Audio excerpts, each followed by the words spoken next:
then almost a little mature looking at that age, not the gawky, stiff-legged horse that we feed that might turn into the performance horse later. These are usually very smooth and have a beautiful face, long neck, and they like to be natural poses. So you have to determine that when you work with your baby early on to manage to fit the bill. So, all right, so after baby's born, the first thing you're going to not do is imprinting. Don't do that. If you want to show horses, you want to hand horse, stay away from the imprinting.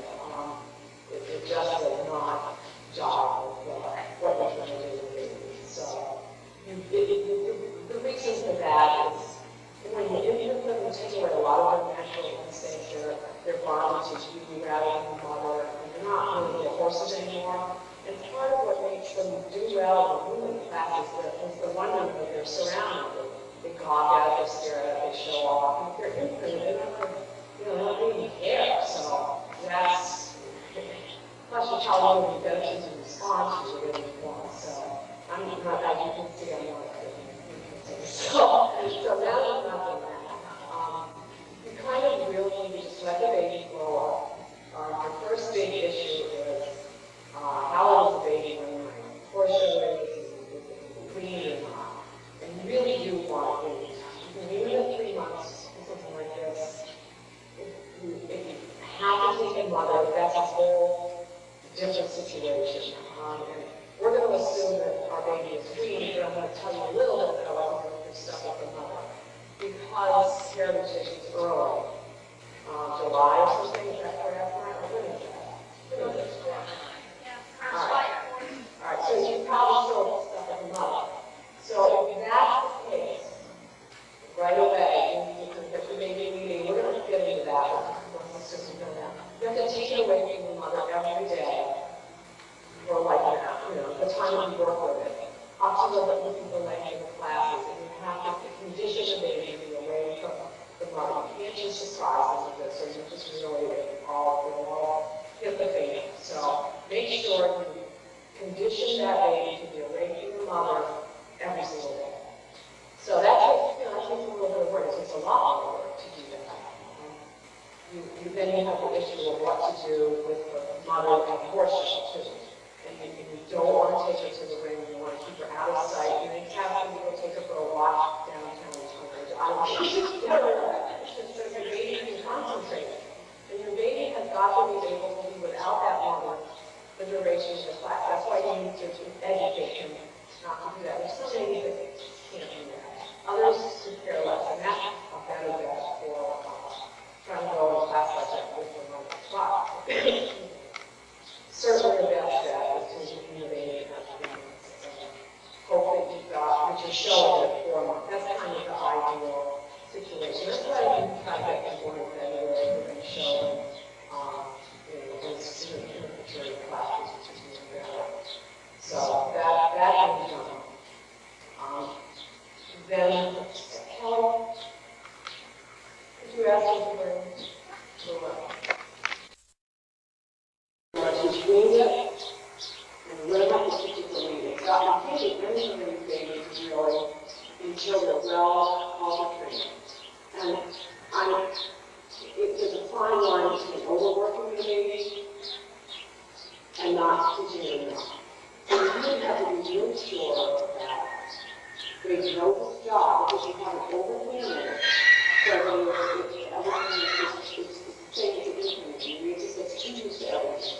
So you have to know your baby and know what its limits are, how much hand weight you have, how much control that you get ready for a class like this without, and not taking that little edge that you want to have in, so that it's still showing, it's still kind of a little, has a little wild edge to it, so it will show well, but you have to be totally making it. That's the real trick of showing babies. It's not an easy thing to do. It's not easy to leave your own or an older horse, but little babies, nothing. And so to take them out and try to expose them to this big new world and have them handle it with yes, not be so convincing that they're not impressed, they're going to take thing to do. So the first thing we like to do when someone says that,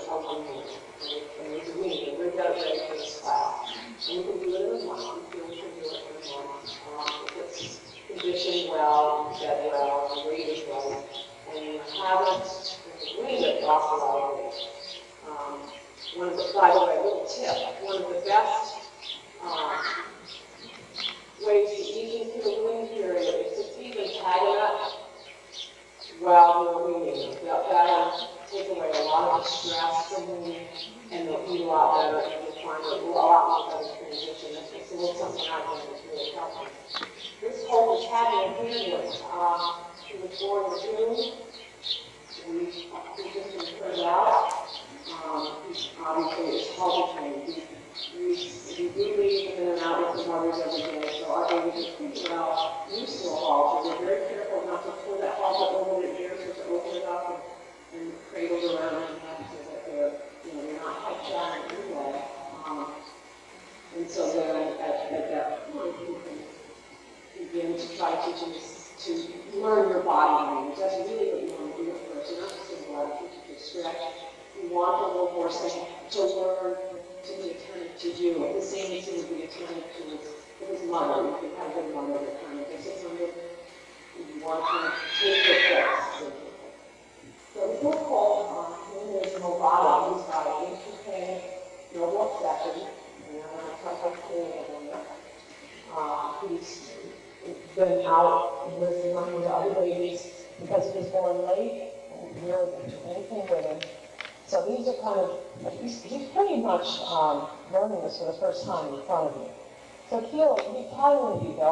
And we don't do that by teaching them to pull, tying them up, letting them pull. We're very careful of their necks. We do a lot of them in the stall, with a whip behind them, and teach them to walk with us. If they don't stay up by the side of us, someone will help us do that, but we want them to walk the side of stop, back, whatever. And this colt has achieved that already. So Keely's going to start to work with him a little bit. And what she wants to do here is just to make sure that this baby will follow her. We open up the bullpen, but lots of times we just turn them loose in here. And you'll notice she just got the rope under the halter, and that's about all he's doing. So there's a little bitty whip with her just to kind of keep his attention. And she's going to stop and see if she can get him towards her. Yeah. And then stop and back and up.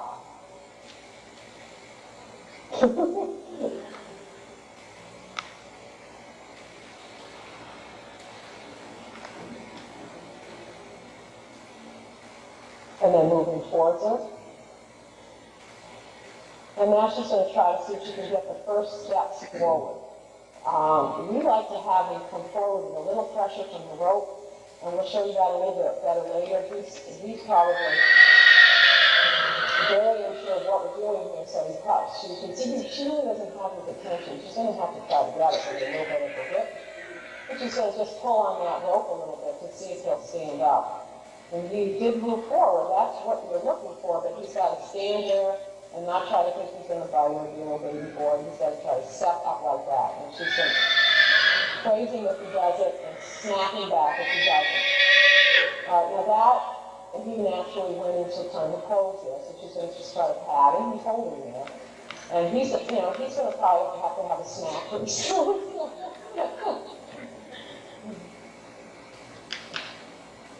And see, she uses that, we like to use one of those things, our backs. So there's no danger of hurting him, but he'll get his attention. And it won't take much to get this colt attention. He's a pretty good minder, but he realizes things aren't quite the same today, and he's going to try to take a real advantage of her. But she's going to get his attention back again, and make him step up a little bit.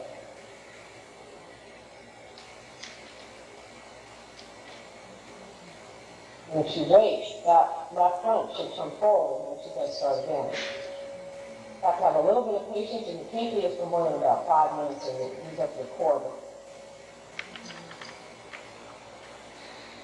So a little tug, let's see if that other way comes up. There's other methods to do this, but we kind of like to do it this way.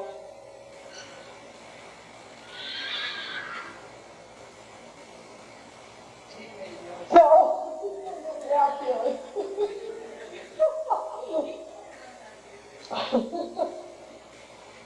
But if you just give the right real touch on that rope, and you can do this on a lunge on really well, actually.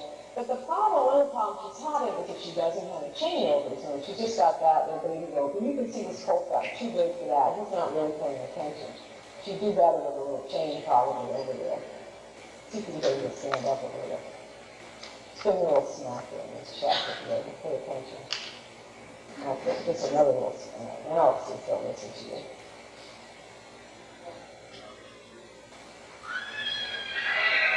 So that was a good beginning step. It was just a little, but he did it, and that's what she wanted.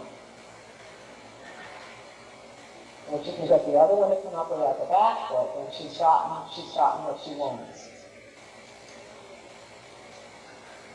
You can see there. Wait, he's going to do it. Do the other one. Go back and do what you want.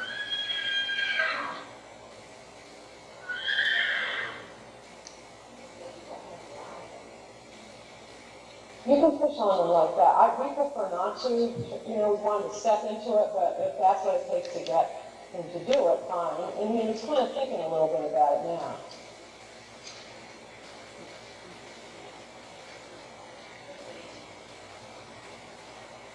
One more little step here. Carry the leg up. Yeah, set up the tension a little bit.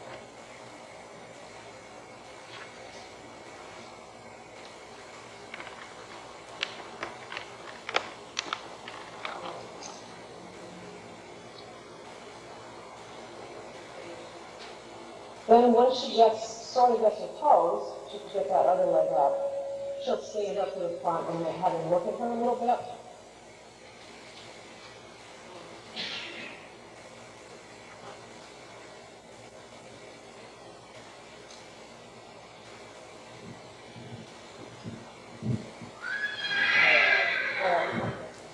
That's going to try to tease his neck fork there. All right. Now that, for your first time, if you can get him to do that for a second, that's fine. And then I would just quit, put him away. He doesn't need to do more than that.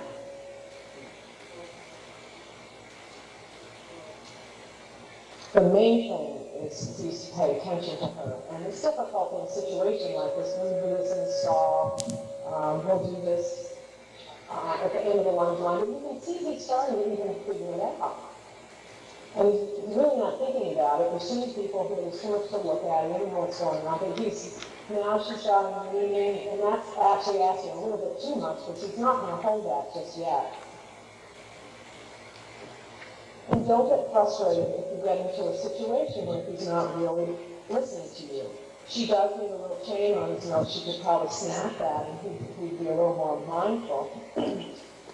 But if he does it at all, you'll find the next day he'll come out and start up much better with it. You can tease him forward with that whip if you like. We can maybe do that a little bit, but mostly you can get him to come up with that chain wheel. All right, why don't you get him out of here and we'll get the other thing.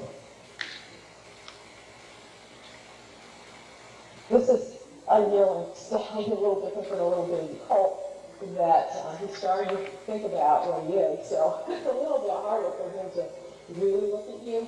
That's why we weren't sure how we could do this topic without having an actual meeting.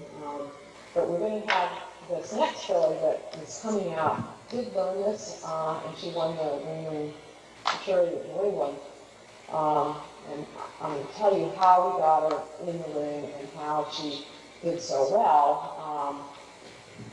This filly had to show, it brought them one at a time, there were about 19 or 20 of them, and she had to come in second. So she was in there an hour by the time it was all done, and never really stopped showing. She was lean, she was conditioned well, we had fed her well, another well, so we had the body condition that we wanted. We worked with her daily, but just for brief periods of time. We introduced a handler to her, a tailor to her.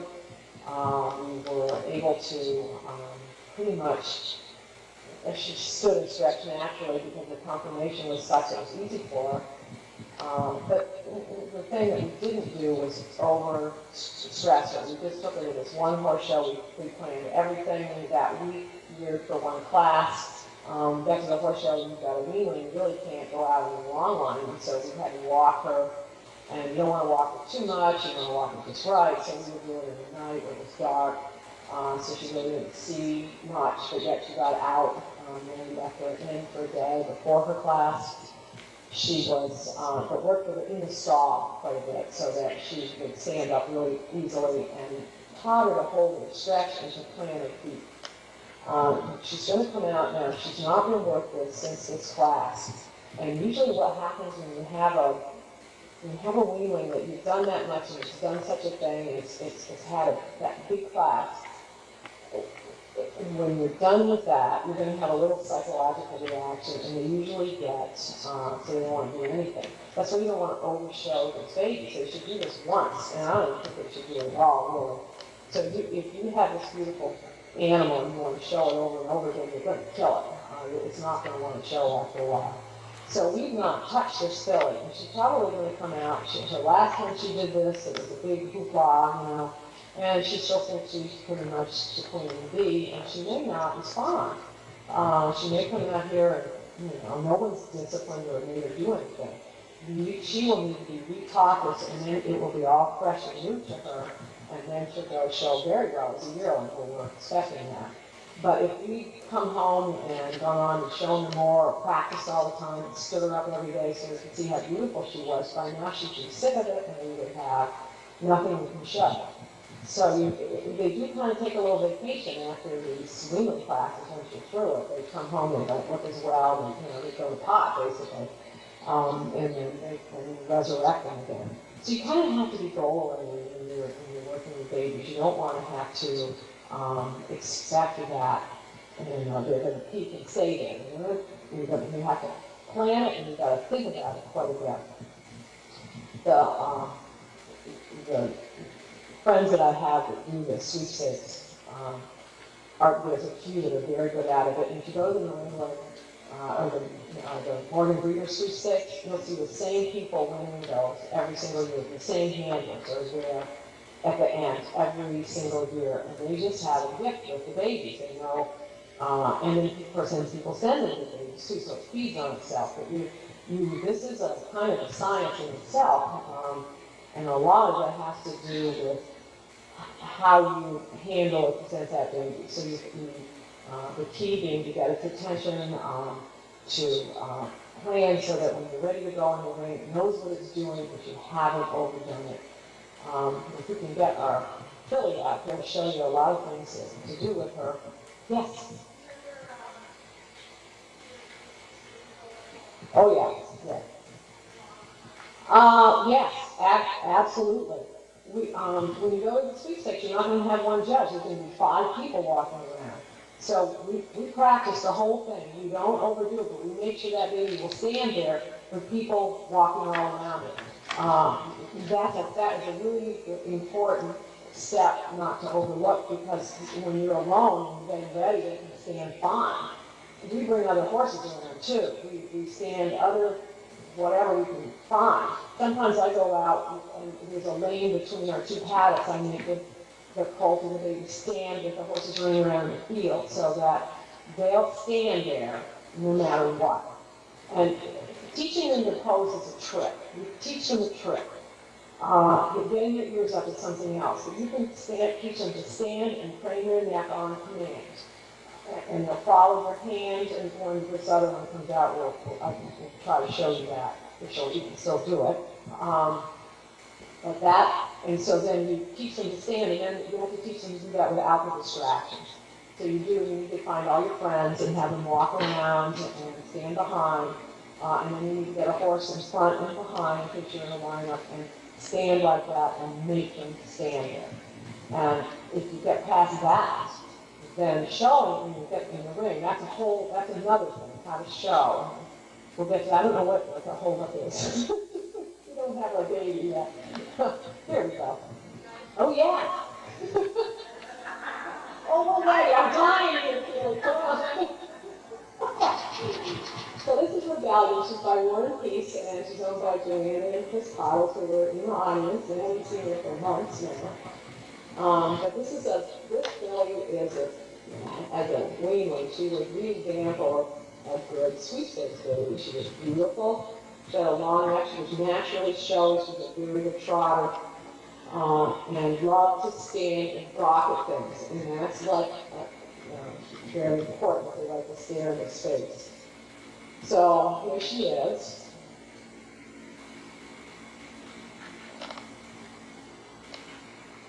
And they fixed her up a little bit. It looks like they clipped her a little and fixed her tail. And here's Wendy, my daughter Wendy Sogoloff, handled this still in the class. Wendy is very good with babies, very good with her little short animals. You can look them right in the eye and kind of pay attention to her.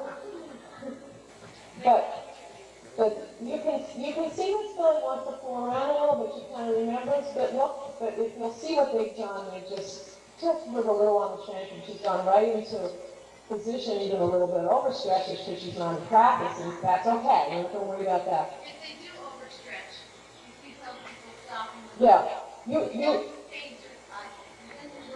Oh, yeah. But I'd rather teach them to move wherever I tap them with a whip. So if they come up and I put my whip on them, they actually know to step back. But don't, John Tucker does that. He puts his foot right here, and he leaves a lot of seat space, but it looks like he's going to get run over all the time. Look where they're standing. All right. She's standing there. She's not moving. They're not in her face. This is the biggest thing we see people do wrong with babies, is they get right in their face and they're like this and they're trying to get their ears up. Let them look. Let them look off into space. There's lots to look at. Don't worry about their ears. Leave them alone. They'll find something to look at.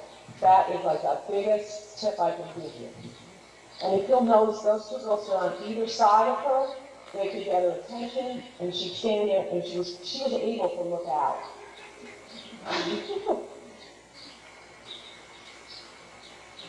All right. If you'll notice, the halter has a chain over her nose, and she hasn't felt that little sharp chain for a while, but she'll get used to it again. It's a dog collar, and yeah, she's excited. She remembers her great trunk. So look at the body, very smooth, kind of what you want to see. So she's just standing there for as long as they ask her to. She might go around with her head, but she's planted her feet. We're going to have to go back and review the stretching procedure and how you step them up, because we didn't do very well with below. Well, but I bet you didn't get to, okay, but you did do well, but I'm sorry.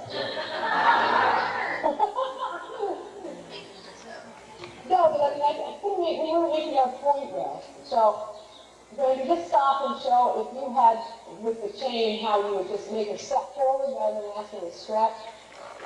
You know what I mean? All right, so she's going to back her, get the back feet planted, but she just walks her chain. That's all she does. Okay, so there's not kick and pull. I mean, I've judged a lot of them in hand classes, and the handlers come up and they stop them, and then they get right in the way. And I learned this because I'm a judge. And they stop and they start cranking on the withers, and then they go like this with and they kick with the feet, and you're not getting a good impression at all. You want to see that. You want to see the baby walk up, stop, and stand, and the people get out of the way so you can judge it. And that is like the key to doing well when using hand horses, is to get out of their way. There. Now that's all it takes. Just a little pop, right? And that teaches her to put her neck forward. Now, but your hand, they can learn to come to your hand. They can learn to come to the end of the whip. There's a lot of ways to teaching the trick of craning your neck, and there's some ways I approve of and some ways I don't. The Arab handlers really get into that to an extreme. Am I not correct? Arab people back there, ex-Arab people, with the training of the neck. But you don't really need to do anything more than what they did. With Morgans, you don't ask for any more than that. They are to stand more square and to step forward like that. She doesn't want to move into the chain, and so, all right, now I guess we're introducing the hand here, or the tail a little bit. Is that what we're doing? All right, she's forgotten how to lead. They've been leading her in and out with just a rope. She's a little bit unsure about, you can see in her ears, she's a little unsure about this trotting. So we like to get them in the aisle of our barn or along the wall here where they're confined and teach them to trot on the line. And with babies, my advice is to hold up next to the halter. Don't let the line go slack. You can maybe with an older horse, but with those little babies, they'll just bound off and they just go bouncing away and you don't have any control. And I mean, they'll trot fine, but they're so little that they really aren't going to get ahead of you. Hold their halter, your hand a little closer to the halter when you trot them, and just trot, just go. And they'll trot beside you, and that's all they need to do. It's a little bit different than when you've got like your 2-year-old park horse with a curved bit and you're trotting, and just trotting with a baby. It's more like a dog. So you want your hand up close, and when you teach them, get them up next to the wall or our aisle is good here because they can't get away. And then you're going to have to teach your tailor, who's as important as the person on the end of the lead, to keep the horse going forward. The tailor has to know whether to go ahead or behind. The tailor usually gets yelled at by the person holding the lead, so you have to be, yeah. So you have to be very quick to do what they say to avoid more stress. This little filly would trot right along pretty good. So when I helped Wendy, I had to run. I was all set. But we've had others where you had to get in front, and then they get scared, and then you had to get behind, and they go running off. So you have to kind of judge that. So, but you do have to teach them that you're there and that you're not to be kicked at. That's another important thing. All right, I've kind of trotted for a little bit. Yeah, we can trot in here. So Wendy's going to put a little thing, Wendy likes that little gold thing on the end of her whip just to get her attention. You can't take that and ring, you feel a little nuisance call. So they're not asking you for much, they're just asking you to trot beside you. Okay, and you're going to get some of this, and don't worry about that. Eventually they'll calm down. If you're too disciplinarian with your baby, you'll lose a lot of its joie de vivre. You want to let it have fun. So you can see this filly still will trot right beside her. And then Keely's going to like shake the whip a little bit. Maybe so you can get a little more out of her. And that'll stop her right there.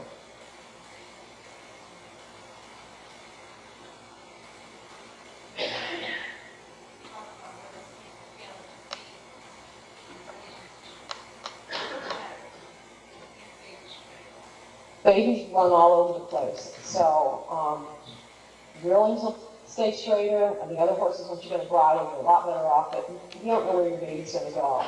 And they bounce around enough that I've kind of been talking about that. You as the tailor, you need to keep the baby straight and trot. And that's all you need to do. It doesn't have to be more than that. Some people don't even think, some people that win a lot of these sweepstakes don't even think the trotting is important. I don't hold that. But I have a very good friend, Sherry Barber, who wins these every year, and she says it's all about posing.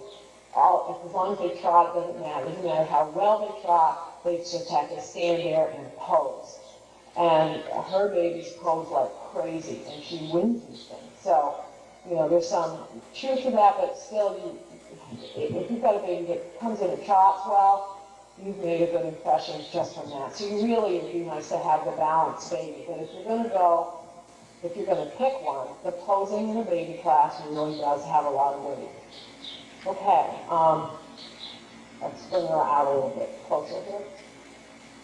I don't know if we can trot around out here. Go get going a little bit more, but we'd like to go around here. So they can't really show you how to get down the rail in here, so we're going to go around here, and you're going to get some of this. Wendy's got to stay ahead, and Keely's got to stay behind, and Wendy's got to get her Keely's head up, high as you can.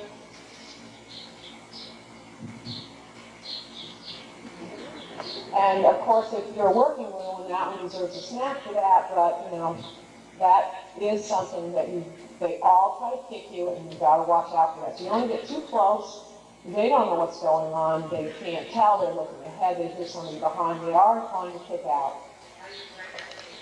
Well, you have to practice for one thing, and if you've got the bat, you're with them, and they kick at you, you're allowed to hit them for that.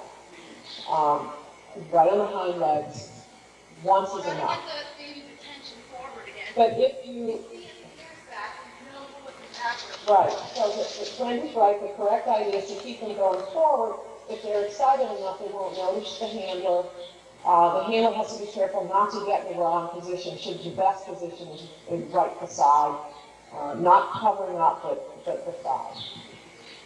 You can't do it, yeah. They say they don't have really the room to show you that part of it.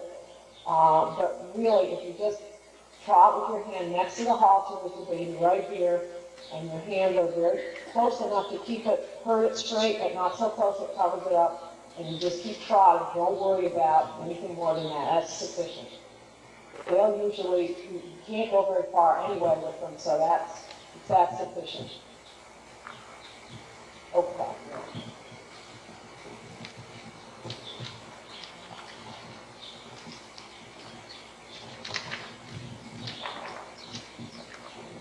We're going to have a break soon. I'm going to talk about the conditioning of the horse, the baby, a little bit, and I'll just talk a little. We're going to have a coffee break, and we're going to try to show you how to clip some of these and prepare them that way.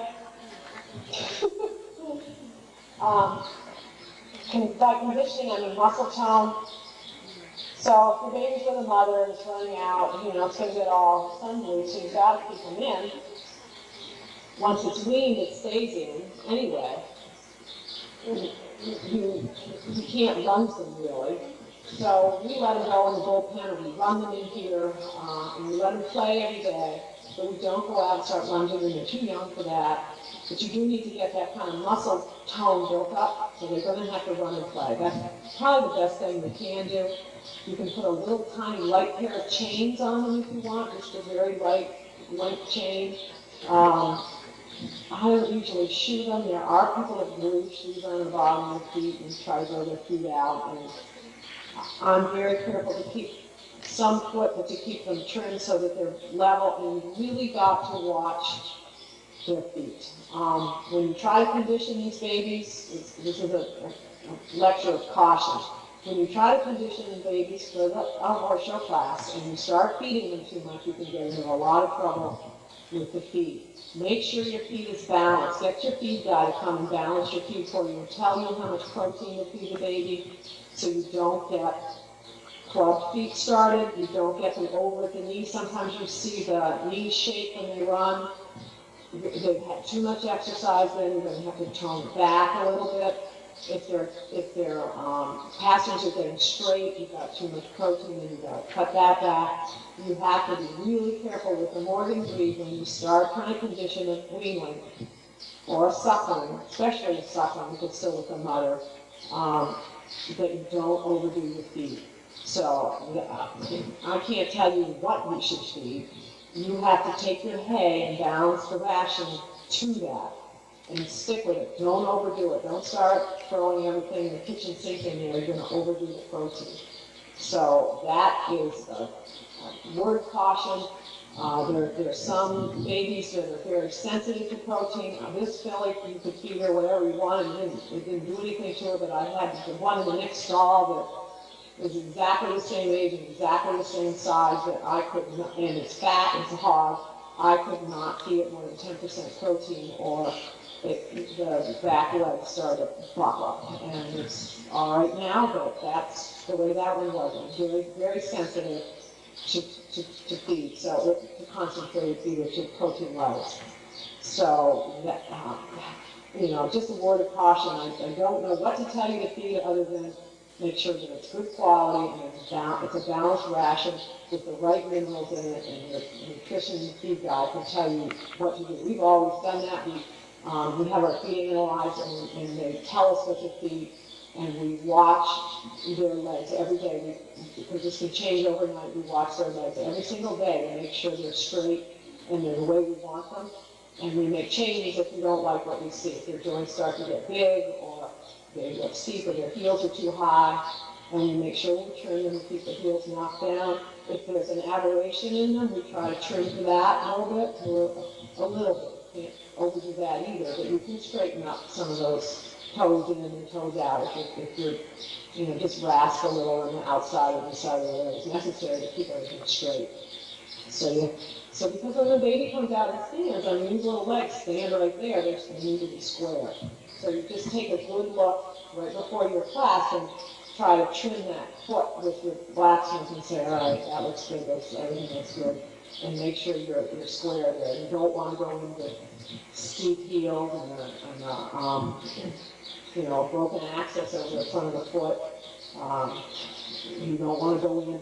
You want to make sure that when you view from the side, that knee is straight, it's not over or behind. So, and you can fix a lot of that with trimming, and you've got to watch what you're feeding and correct for that. So conditioning, yeah, they've got to look good, but you can't overdo it. And sometimes it's better not, if you have one that's sensitive, don't try to show that one. That's why we picked this filly to show. She didn't care. She just seemed to have the constitution that could take it.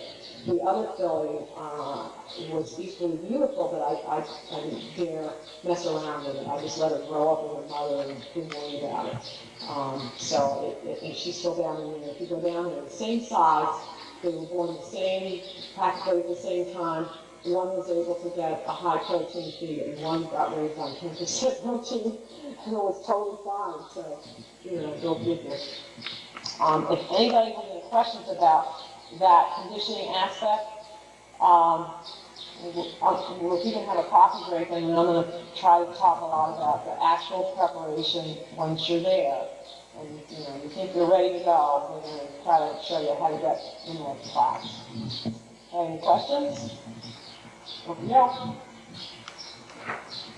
You're supposed to go drink coffee and buy stuff.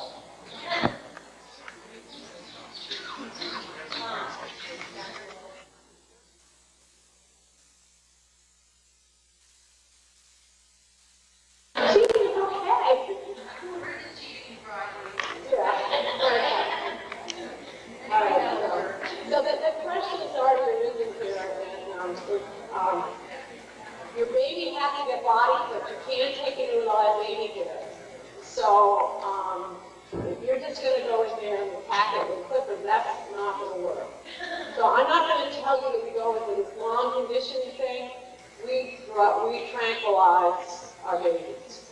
And I had the vet come and do it because of the size of the baby and the size of the vein. I'm pretty good with the vein, but a little tiny baby, actually I can do it now, but I'm not sure the dosage always. I want the veterinarian to do that. And most, when we started to do a lot of the sweepstakes, when the classes started, the New England had their big fraternity, and the New England, the American, the Oregon Breeder sweepstakes started. All of us trainers sat around and went, what are you going to give your baby a body clip? We were trying to figure out what to do, because here we had all the wild Indians, and you're just not going to go in there. You need a good clip job, and you don't want to traumatize this baby at all if you're going to show it. You don't want to have to go in there, for instance, and when it gets its first shot, stick it in the butt, and then go try to ginger it at a horse show. You're not going to get to do that. So you've got a plan. Every move you make, you've got a plan. What's the repercussion from there? So there's no problem with me tranquilizing the baby. But we would have the vet come and do it. It's a little trickier procedure than your average tranquilizer.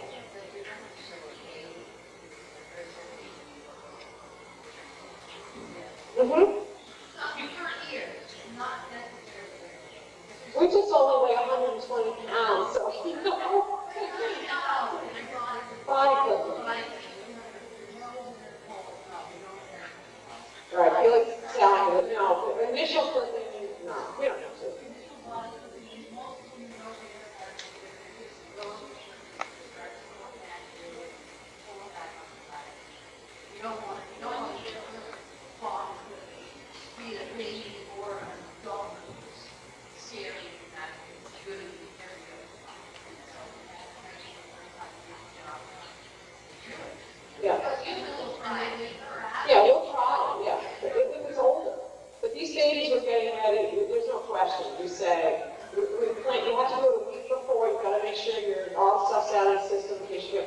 tested. So you've got to plan for this a week ahead of time. And we have a vet come and we're going to body clip, so-and-so today, and we do it. And we make sure the vet's there to make sure our dosage is correct. These are tiny creatures, and you've got to be very careful about that. So if the baby's still frightened, then the vet can give it more, not you. So that's how we do it. And then you can just stand there and you don't even hold it, flip away. You get a nice clip that way, and nobody's upset. Because if you went in there and you try to tackle this thing, or you did it a little bit at a time, and try getting used to it, you're not going to do a very good job, and you end up in a wrestling match, and then when you want to go to the class, and you're trying to get everything smoothly ready for the class, get them if they're coming in to clip them, or give them a shot, or whatever. You don't want all that. This has to go smoothly. Babies are very impressionable. It's not like an older horse. So yes, we tranquilize them, we clip them a week ahead, and we get everything done. When we get to the show, we might not even touch up the insides of the ears. We're done. Okay. The same goes for the sanding of the feet and all that stuff. We do that early in the day. We come out and little feet, you don't have to do much. There's a little sand, a little black. We don't come back and bother before the classes. We try to make sure that the preparation for the class is very minimal. Everything's done ahead of time. There's not very much to do. No bathing. You don't need to bathe baby. Once it's body clipping, you clean it right off, it's fine.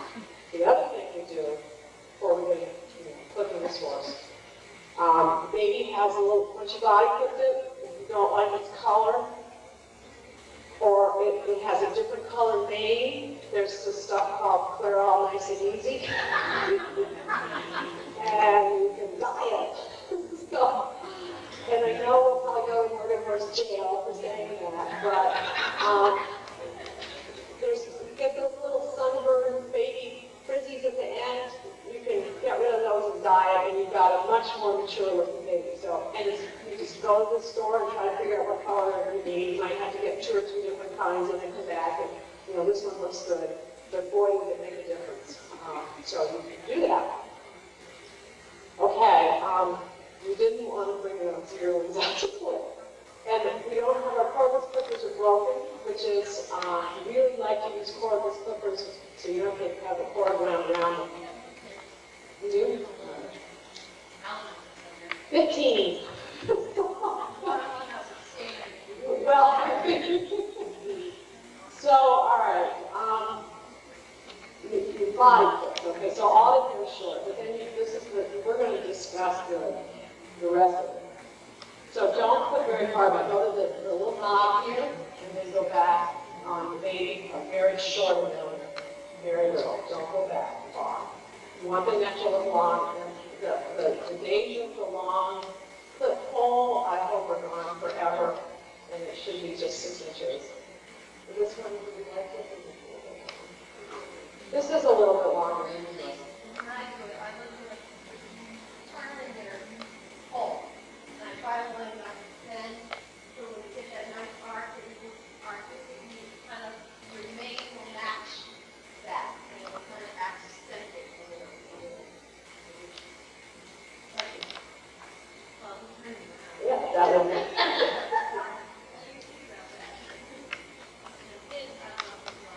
And so this horse, we would chop this off and even it up. Okay. And I'm accused of liking really short, and I think that's true. So you don't do this with baby, but the older horses, I take the thinning shears and I shave, I clip this so it's the same and pull it till this is our thinning. So that it's thin and it lies flat.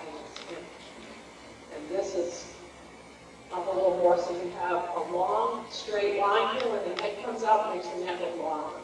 And it's very neat. Okay, the whole thing about it is being neat. Okay, we're going to clip away.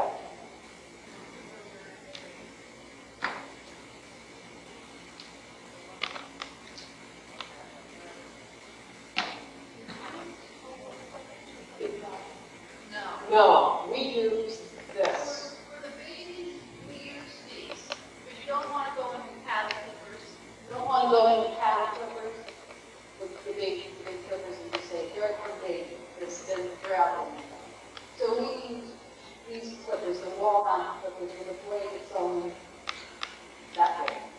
And this is a pen. If you go right up, there's a pen. We use that because you can get into small crevices with a baby, where the passion and the tiny little places, you can have a small little blade. You can switch that into these pens that are this size, and then that you can get into smaller around the faces. So you have to go in and around the eyes. These will poke them a little bit more. This is a little more rounded edge, a little smaller edge. You can get into the crevices and the public bone and the face and the eyes and ears. Much easier with this than with the throats. With the big horses, we use these maybe on the legs if they don't like cattle clippers moving around on the bone parts of their legs and just vibrating on the bone. And you'll get horses that move around and stomp around, move your legs with the big clippers. We use these there, and then the cattle clippers we use on the big parts of the body, which you can get through a lot faster. Yes, we do. And so that'll be the body. Now this horse has had sort of a trace clip. The lesson horse we take out all the big long hot hair. So they tend to collect a lot of things. So he has a funny sort of clip that you don't show with the clip. If he was going to go to the show, all of this would come off. All his hair, everything. Over the tail, you leave a triangle over the tail, so that it blends on and just don't come to the tail and go straight across the clip. You blend in, and you'll see the muscular area, and if you lift the tail, it will automatically create a triangle that you need. It just comes up like that. Those are the cattle clippers, and those fit through in like no time. On the big parts. Yes. And then you have your arms are pretty sore after a while. But it's important to do your horse all at one time, otherwise you'll have two different lengths for it.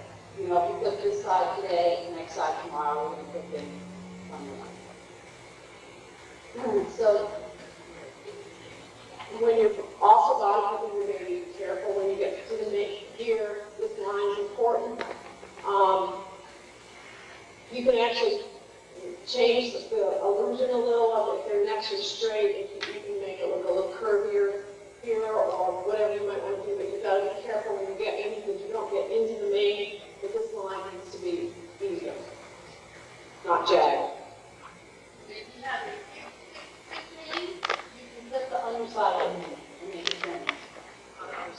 And if it'll help the horses, you know, with older horses and they have a big knee, you don't want that big puffy knee on the neck, because the neck is dragging, you get hot, and you're hot on the knee. You clip off whatever you need to make it the thickness that you like, and that'll keep it nice and light and easy and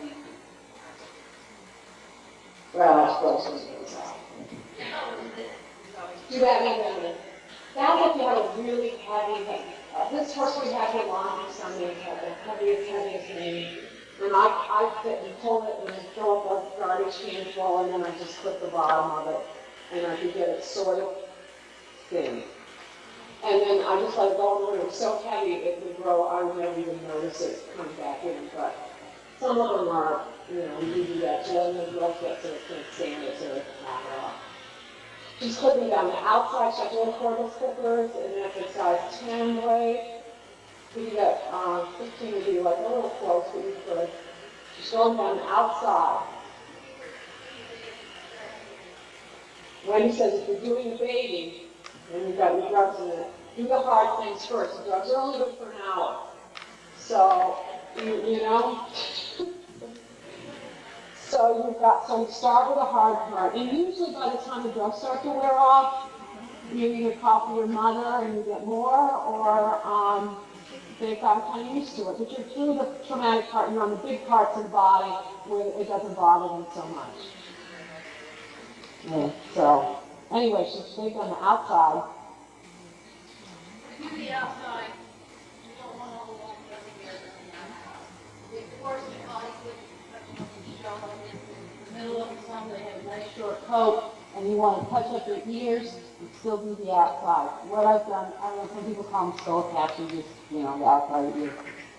You're going to take the width of your clipper blade, and you're going to go from a very bottom point of the ear, and you're gonna make that much thickness, okay? And you're gonna go up, straight across the face to the bottom part of the forelock, okay? You're gonna come like this to here, and this is right underneath there. And you're gonna clip all of that in the same behind, and it's gonna go up right behind the ear. And what that does is clean up all the hair up there. When you put your bridle on, your bridle is going to follow those lines. And so it's just going to be clean on top, and you're not going to see the clip lines at all. And it'll keep that clean, and this will be clean. All right, the inside. This is, of course, this is the really hard part. And we don't have them. No, the little clippers. Little tiny. Get these clippers. I don't care where you get them. Get these clippers. Oh yeah, these are too bad for the first bad here. Yeah. But horses are bad to have their ears clipped because somebody's gone in there and ran the clipper blade into them and cut them and hurt them, and they also it's loud. So if you have these tiny little things, show them Keely. These are great. They'll get down in there and they're less traumatic. But they're not. But this is for your baby. You want little clippers. They also have some other little tiny clippers that are $20 throwaway clippers that Wall makes that are cordless that you could use for the same thing. They're just easy to use. And she makes a line on the outside. So she's already gone over that with the other clippers, but she's making the lines. I think she wants to tell me herself. You're going to go down the very edge of the ear and just very tiny on the outside of the ear to clean up the long hairs on the edges. You're going to leave the hair on the very tip. We're going to make a little tiny diamond on the tip of the ear to accentuate the tip, especially if you have nice little ears that tip forward. These are good hairs. And with that, you have to be very artistic and with a sure wind, because your horses aren't going to like this. It tickles, and we're going to move their head around, not like this horse is very good. And we're going to make a tiny diamond. And if you screw up in one somewhere, you're going to be screwed up the whole year, because the hair doesn't go back fast and long as you want. So make sure you can start with a big diamond and kind of work your way down. If you're going to make, and you want to come to a final tip, so you have to have a short at the end to create a tiny little diamond. You guys can come up and see it if you want. Nothing. Leave it. Just turn it off. And then we come down. You can tell that's clipping in the bottom. Where the master clip is. And then you fall down. And with these little tiny clippers, you can get down. You can get far down inside your ears real easily without annoying them too much. You don't really know where the hair goes. We pull it out. And as you clip it, you take your fingers and wipe it out. You never had a problem with hair falling in. If you have a problem, a lot of people will baby oil their horses' ears before they go into the ring. If you put too much oil on the cotton swab and go in and clean out your ear to make it nice and shiny, if that drips down inside, then you're done. Because it's all drippy inside, your ears are thin, and they don't like it, and that's it. In the summertime, when the heat gets out of the oil and makes it melt. So what you want to do is, if you're going to do that, put a little bit of oil on your cotton ball, squeeze out the excess, and you just go in and get the lightest amount. But that's what you do. Some people like to put Vaseline in the ears, because that's going to stick and stay and not melt and fall down to the ear. But then you're going to get a lot of dirt attached to that, and it doesn't clean out very easily. Whereas baby oil is going to absorb down into the ear, and you're not going to have any trouble the next day having cut 2 notes a year back. After you put the inside of your ear, and you have it all the hair out, and you get in all the little cracks, make sure it's nice and even, and you don't have any funny figures.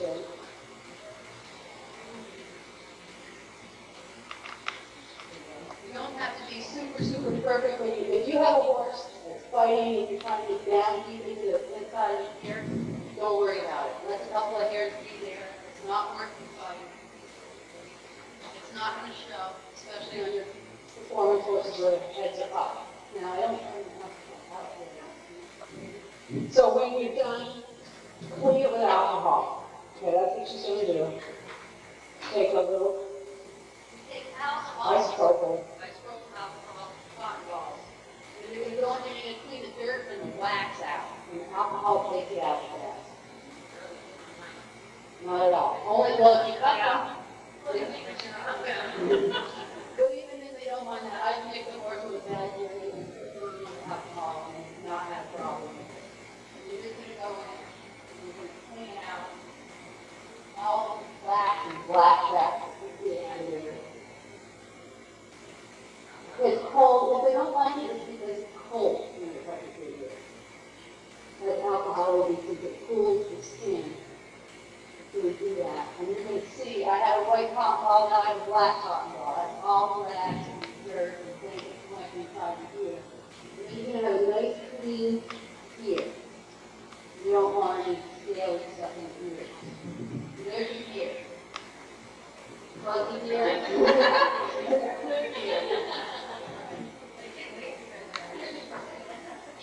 So the other thing that I'll do is under here, the chin, kind of move the lashes, so we take these long lashes off. The nose is inside the nose, and we put white, we put the star, we'll put that off with the white leg, we'll clip all of that, all the hair on the white leg. They're going to show you what we do to the leg. We do, some people do this and some people don't. I brought in one of the big shows I judged many years ago. I came back from doing all in hand and discovered I really liked the ones that had the little diamond points on the feet. I thought it was neat. I thought that if you did it right, it lined up and made the legs look very clean and straight. So we've been doing that ever since, and they'll show you that. Diamond on. And 10 blades to put out your stars. Or any white you have on your face. The white hair is always long and makes a star or whatever marking you have, bigger than it really is. You just take it, you follow the outline of your star, your stripe, whatever you have on your horse's face, put it out, and it makes the face look smooth, flatter, more fun. You're going to use your 40 blade to clip all the whiskers off, not the eyelashes, because with these long whiskers underneath and the whiskers on top of your eyes, those come off. You take off all the whiskers around your nose and inside your nose. You clean out the nostril and make it look bigger, cleaner. You won't have all the dirt stuff collecting there. You just go in, you pull the nose around, you pull the skin out like that, and you put down in like that and all around. You take that out with 40. Do your whole 40. When we go around and do... Here, I'll talk you through it. She's going to show you how we do, you got crooked foot, so you can get it better. That one, yeah. Yeah. All right, we have a nice crooked foot here, and we're going to show you, maybe this will free you using just a little straighter, but it's right front foot. And, Keely will show you, and you just, that's just hit you in the face when you look at it. So maybe if you, black this up and you think what she's going to do, it might look a little straighter, especially if you,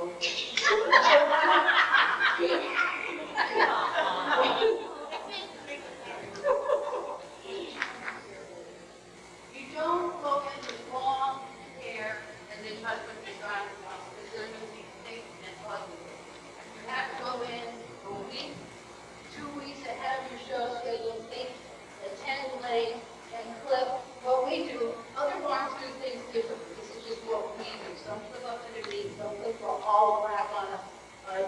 horse. What we do in our barn is clip all the hair, the ordinary band up the ankle and up the back side of the leg. Up the can behind the knee, up into the elbow, clean up all the long hair back in there. Because your horse's legs don't look so thick and heavy with all that heavy hair.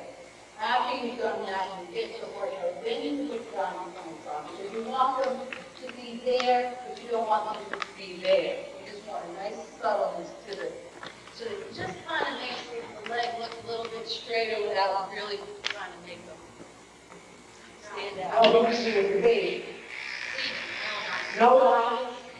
And these aren't all the way clipped yet, so you just kind of, they stay flat. They're too short, Their feet are so little and they're right here anyway. It's not the same issue. So this horse is already has, Nico's taken off that here already. And she's just going to clip a point. And she's going to try to make it so straight and the same on each side. It takes practice. The point goes in the middle of the foot. So you point right in the middle, and you gotta make sure it's even. And it really will, if you're judging, and that horse comes up and says you're judging, and you have a nice straight point, it will camouflage the perfect point very well. Careful when you work your hand and leg, if you get knee in the face, it's a big leg. She says, don't do what she's doing. If he picks up his leg, she's going to knock out. So she's holding it in her head. She's got it under control. Be aware when you're working down here, you might hit that car, you might walk on the end, and you go. Don't put your hand down, I'll step on it. Alright, see if you can figure out that. You want a nice fine point, and you want it nice and thin as it comes through you. You don't want this big fat thing, especially if your horse has big fat calves in your hand. You're trying to elongate them and make them finer.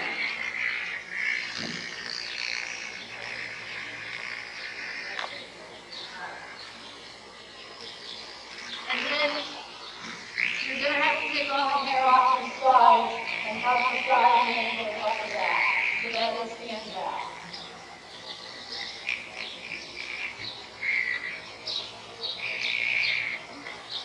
In addition to camouflaging, okay, this really does land a quicker job that, at least that was my observation of watching the race. Good job, turning and seeing it.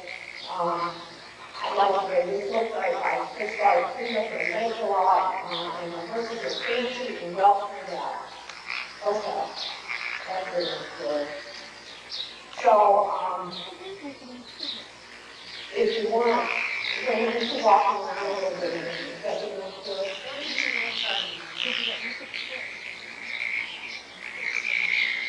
So does anybody have any questions on clipping? You're not concerned about the pieces of hair falling in his ear?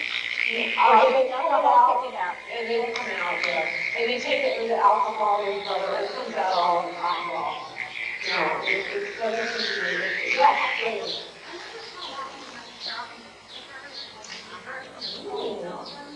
Yes, yes, clipper care. Well, when they stop clipping, then they've got to be sharpened. You do need to really make sure that you have removed the hair every time, run the hair, see the WD-40 spray, and clean them every time you use them. But we've sharpened these blades. I'm surprised some of these blades are still blades. We've sharpened them so many years. You send them away. You don't do it. So here's the model. This is Gateway Interstate, by the way. In case anybody wants to know who it is.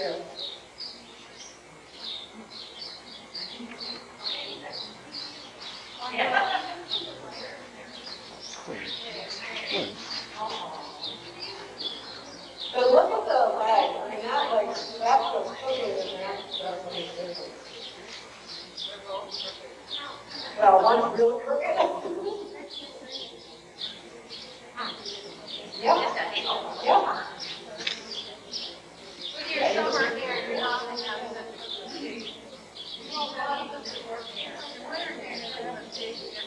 Oh, yeah.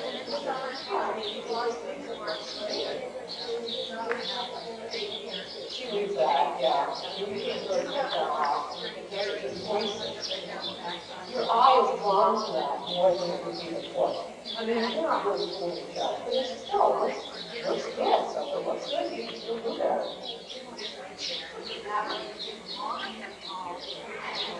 Yeah, that's right. It's straight as eastern coronary band.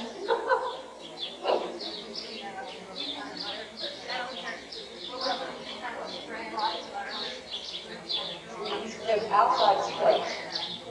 Yeah. Yeah, they did.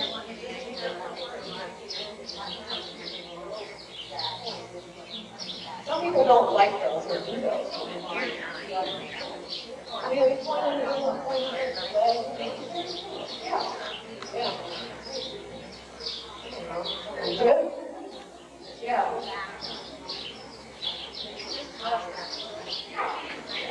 How do you like to clean on here?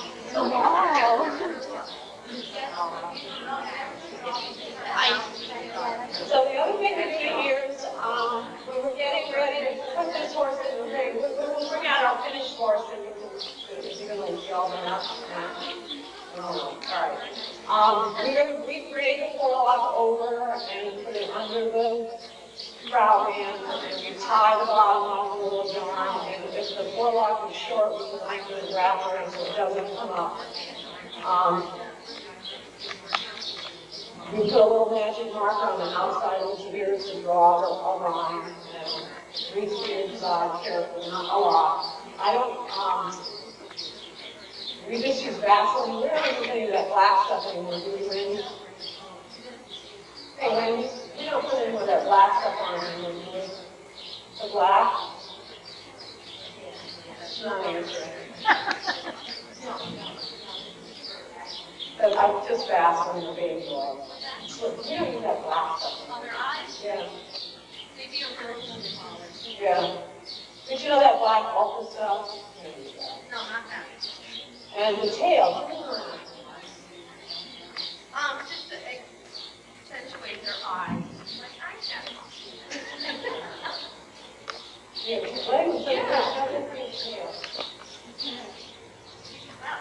I know. We part the tail and do the hair like this, and of course they're going to be in, we're going to lift this tail. We're going to talk about this in the other horse. But we comb it this way, and then I'll wet it or put a little Vaseline there so when he takes his tail off, his feathers come down. So, but you have to do this every day. Brush this every day. Now, you don't bother with the baby. You don't bother with that big little puppy tail. You can barely hang on those tails for this. But this older horse, you're going to do this every day, and that hair will just go like that. All right, you can go. Okay. I'm going to briefly tell you what to wear. And don't wear matching outfits. Okay. Just wear nice clothes. If you're a man, you should do a tie jacket. If it's the week to the class and you work, if you suit, you'll have to wear your tuxedo or sweepstakes, the tie jacket. And ladies, a nice pantsuit. You can wear joggers. One that's for the dressing. A nice pantsuit looks good. It's really hot out, then you can dress appropriately for the heat. But you should look very nice, very tailored, in clothes that are easy for you to see the numbers, that's not hidden in your hair or something. So I like to wear pantsuits, and that's what we kind of wear. We don't want to clash with each other, but we're not going to match in any way. So you don't want to come out with your white pants and green shirts and don't do that. So, what's that? Flash straight, can't be flash. Okay, if it's really hot out, then you have to go all the way from 0 to in there, and it's 100 degrees, it's half a day. We wore sleeveless, but normally we don't like to wear sleeveless. I mean, there's a picture of Wendy and I with man, and we're in sleeveless clothes. It's 100 degrees. I mean, we even had to go change. Wendy looked like she was in a wet t-shirt contest. So that's why we're wearing that. I don't like to see the flappy arms. I don't normally have a longer shirt. So, I mean, I just want to touch on that because it is important that you look neat and clean and dress and spend all the time getting your horse ready, you should look nice. But wear make sure you close your tail, it's easy to run in, and you have shoes you can run in, not sneakers. Some nice, good shoe that you can run, and that when you run, you don't leave it back here, it's still in your foot at the end. That's all I have. Is that finding the right shoes to run in now. Okay, now we have, can we bring them out because we're almost done. We're going to show you a completely, I don't know how far the dog was supposed to finish it. But this isn't, well, he's free now, but this is a gelding who won in Oklahoma in hand. And they're going to show you, of course, it's supposed to know what it's doing as far as standing with the bridle. I don't know how far they got with his tail, but we do need to talk about the tails. If you don't want a flat tail for the hand, the higher the tail, the better, but it's got to have a natural arc to it, not a double break over and here. It's like it's a little tail set or a spoon or or something. It needs a nice flowing look to it, which you can get naturally if you're lucky, or with ginger, or with Brussels, something of that nature on your horse to enhance its tail, but make sure it has nice tail feathers, you have to blow those and take care of them, like Brody, of course, at least this year, and this feathers are very nice. This particular horse doesn't have a good tail, so we work a lot trying to make it look as big as we can, that it is his downfall. It's a little substance you stick in your rectum and it makes them go good tail. I don't know what to do.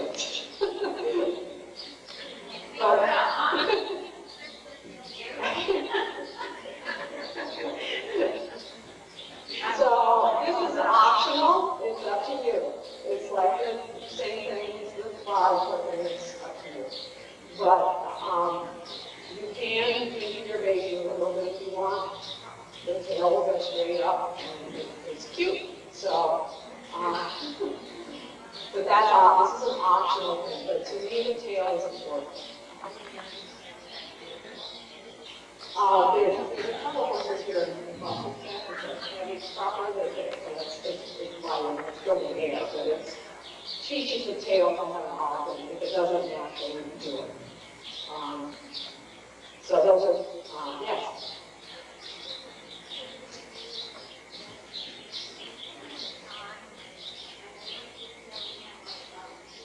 Yep, the question is, how do you keep the tail shiny in conditions of, daily nutrition is the first thing to make a nice tail. Okay, they need to be well fed, worked carefully, all that. And so the hair is nice hair protein, so a good diet and good hair. Some horses have better quality hair than others. We groom them, and every day we spray on the tail something called tugs, which is a liniment. We put a little bit of that and then fill up the sprayer with water. And we spray that on every day and rub it in there, and it keeps the skin, it keeps the dander away, and it will encourage hair growth. I feel like it's nice. Look at it. So, but this will grow out your feathers. So you need those feathers. And you don't rip it with a comb. Carefully pick it and read shows you to keep it tangled with. Those are some of the things. These breeding sports, I'll tell you about the native dog you're going to see on him. They'll flip out the ears to define the ears, depending on if the horse is bay, black, brown, any of the different colors. You're going to take, what we do is take a liquid Keely salt and then the ears. If they're bay or black, you use brown. Bay or black, you use black. If they're chestnut or brown, you use brown.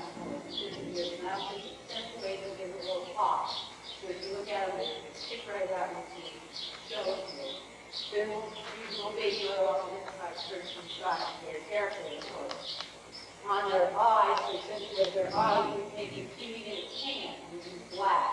And we place that around their eyes, and then cover that over with baby oil, and that'll shine and pop those out so they have more definition. Especially if you have a horse that's less than beautiful. This will give them a little accentuation, just like makeup on the woman, same thing for the horse. Baby oil on the nose, on the pole, under their tail, and around their back. That'll shine that up, make sure that's very clean, so the tail comes up and that shines. It's clean, shiny, and black. Chestnuts, you black chestnuts, some people don't.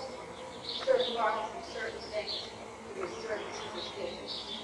With us, we don't have superstitions that way, so we just clean everything. With black or brown chestnuts, again, depending on the color of the horse, your feet, sand for the shoes, and then we just put on.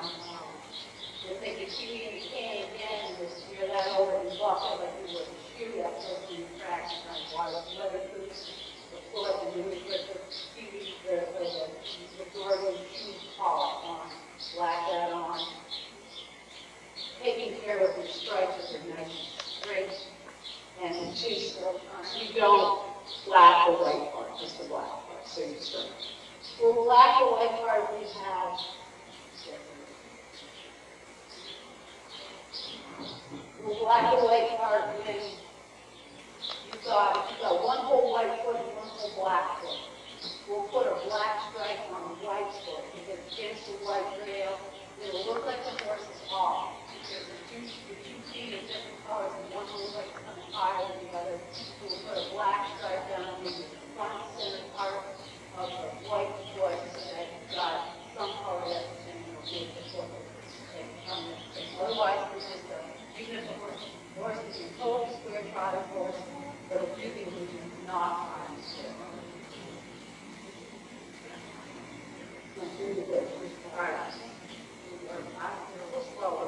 Sorry.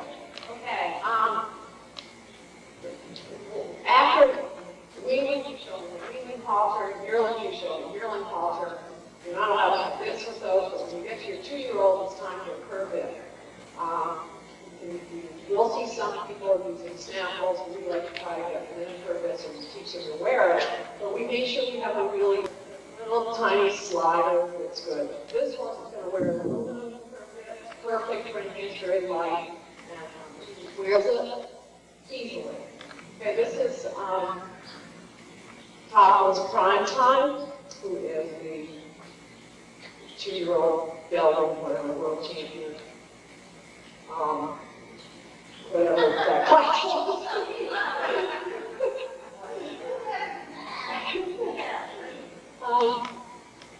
And you can see he doesn't kind of, his tail is a little where to the fall. He's, you can see stands very square.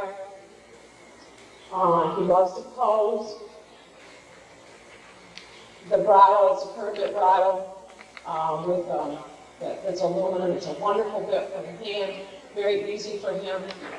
I'm going to trip on this stuff. And you see once Keely comes up there and he knows to look for that, and this horse will stand kind of all day and pose. He's a gawker, so that's perfect for this.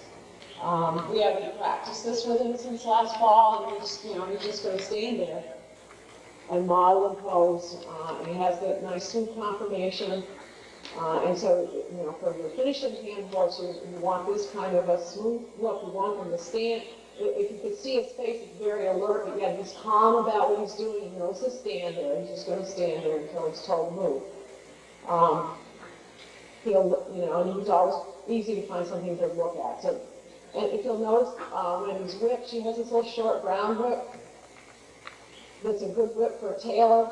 It's a little bit long for the handle, but that's a nice whip that has a, and it's very good to work with it. It's got it's very flexible, it's a nice whip.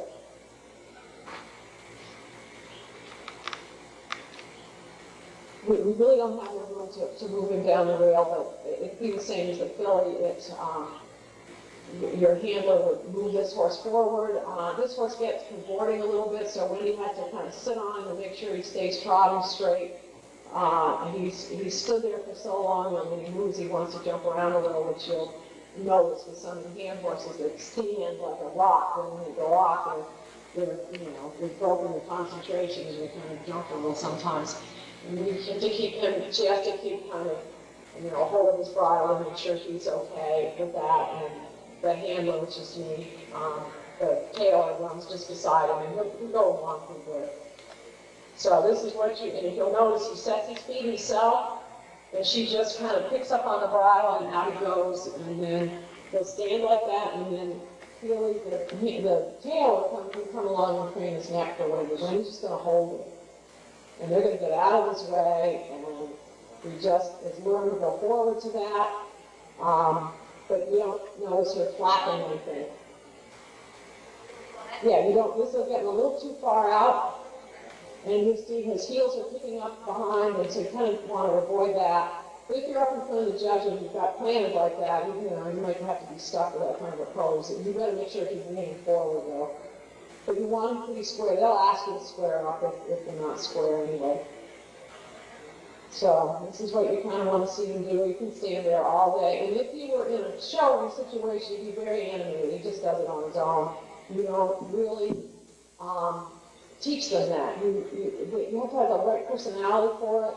You teach them to crane forward like you did. But as far as looking around, you're not going to get that by flapping something in his face. You just stand back and let him find something to look at as your best bet, and you might have to get his attention a little if it's wandering, and he'll look at you. There's a couple of other little tricks you can use, like a little breath spray. You can spray that, and you smell peppermint, you might, perk up at that. But for the most part, they need to know to stand there and crane their necks, and then get out of their way and let them look at something, and that usually works the best. These are horses that like to do that, so that's why we pick certain horses for them. So, if you have any questions, that's all I think we have planned. There might be something I guess they didn't show you the feet flapping, but Phil touched on how you do it. You don't sand your feet too much. You don't want to do we used to sand it to a mirror finish, so we got over that. It's just enough to keep them shiny, but not enough to ruin their feet. Okay.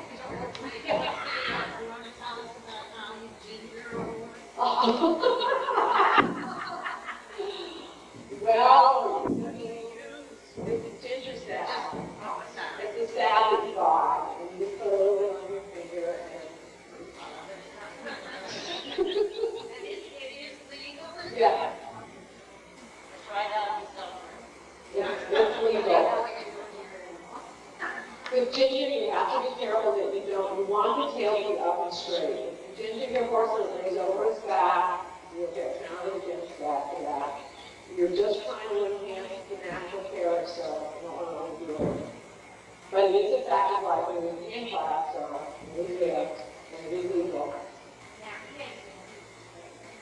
No, the tail will be much higher. No, they didn't do the tail. And you see he's standing there, he's not really looking at anything. I think this is his own home turf. It's not all that stuff. But, yeah, the horse show, this thing, lights up. That's it, I'm going to horse for that. Okay. No, I mean, that's good. It's working a bit, and they'll just keep lighting it off anyway.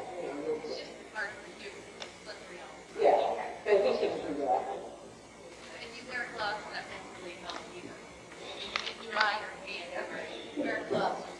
You used to have somebody come along and change the towel over your head. Not, rocky, but yeah, it can be a problem. And also, if you try a knot here, if you do get your hands a little slippery, got the knot, then just balance yourself out. And you also have a knot here. It's not so moving as much as you put stuff or you're not making it. It's kind of hard. You got to practice this stuff too. Being able to quickly, change your reins over and get ready to trot down the rail and have everything go smoothly, not drop the rein, drop the whip, lose a shoe, people lost their shoe, you have red right shoe, and or you lose your horse. And there's horses that get loose all the time. So if you have these extra security gears, or you do a little black tape piece that I had on the other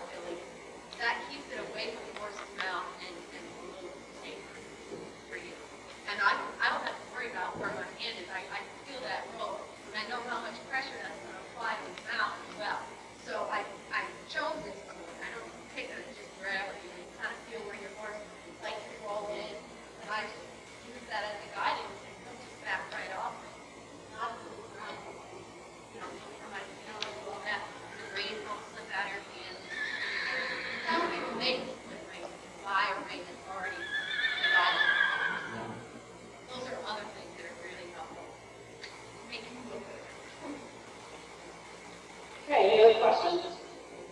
So, before the world champion.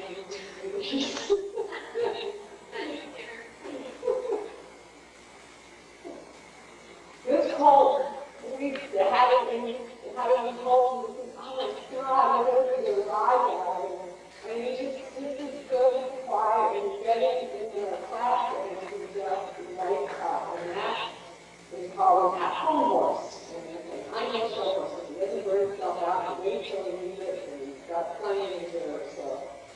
But you would think when standing here that he wouldn't be able to do that, but he does. He hasn't failed us so far. This is a creation style with the Vermont classic. Is that what I'm hearing? Yeah, they put makeup on them. Oh, all right. It's a little hard to put in here if the makeup doesn't look as good. But they trimmed the outfit and the ears with just shoe polish too. That's another like a little highlight, I think. And you can see that kind of brings out the ear. Yeah, and that really helps. I think that's what some black on them. But with your hair, you can get it on show. Yeah, The ears really look good though. you'd have to keep wiping the sources. He might not do that. So the ring you'd be looking around. He probably was going to do that a long time. Okay. Thank you. All right. There's no more questions. Thank you.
Very nice.